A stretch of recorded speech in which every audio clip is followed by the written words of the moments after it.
la chose qui me touche beaucoup, c'est que les pompiers qui étaient là, qui étaient sur le site pendant le feu, dans tous les décors où ils viennent, ils disent « Oh, mais c'est incroyable, ça nous donne la chair de poule, c'est la même chose, on s'y retrouve. » On voit pas mal de feux quand même, mais durant notre carrière, bon là c'est vrai que c'est le cinéma, c'est gigantesque quoi.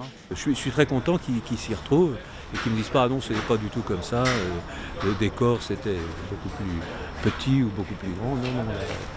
Je suis très content de voir qu'ils retrouvent 1 an ou 2 ans plus tard l'émotion de ce qu'ils ont vécu sur place le 15 avril. Et moi mon but c'est d'honorer ces mecs qui l'ont fait vraiment quoi. Ouais. Dans ce moment-là où tu es encore un peu dans la merde, c'est là que tu peux répondre.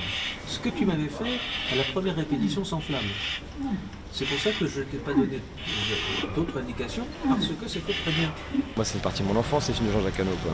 Avec l'ours, 7 ans au Tibet. Et du coup je me disais c'est cool de faire partie d'un bout d'histoire cinématographique quoi. Voilà, regarde, on dirait un prisonnier. J'ai déjà fait cette scène dans 7 ans au Tibet. C'est assez fou de travailler avec lui. C'est quelqu'un qui va tout faire pour le film. Ça sera le film d'abord. Il aime bien aussi nous mettre en situation. D'ailleurs, il ne fera pas plus de 2 prises ou 3 maximum avec les premières réactions, les premières émotions qui montent. Je crois parfois, en fait, j'ai l'impression de faire un film documentaire. Non, c'est bon. On continue.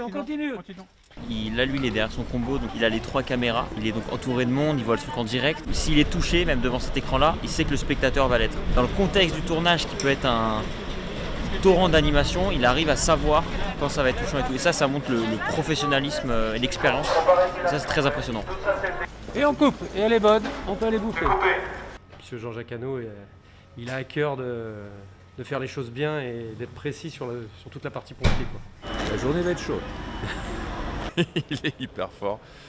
Mais ce qui est hyper impressionnant, c'est la gestion des problèmes, quoi. Personne ne comprend rien. Et lui, il a l'idée qu'il faut, au moment où il faut, et ça marche à chaque fois.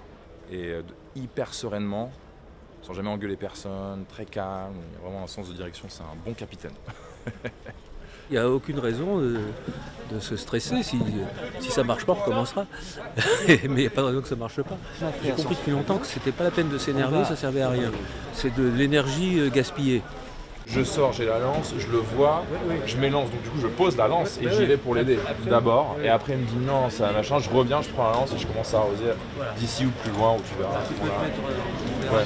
Et il nous aide vraiment, nous comédiens, je pense que les autres seront d'accord, mais à nous remettre dedans au moment où on tourne, etc. Et ça, c'est hyper utile d'avoir un vrai partenaire comme lui là-dessus, voilà, on raconte 1000 histoires ensemble comme ça.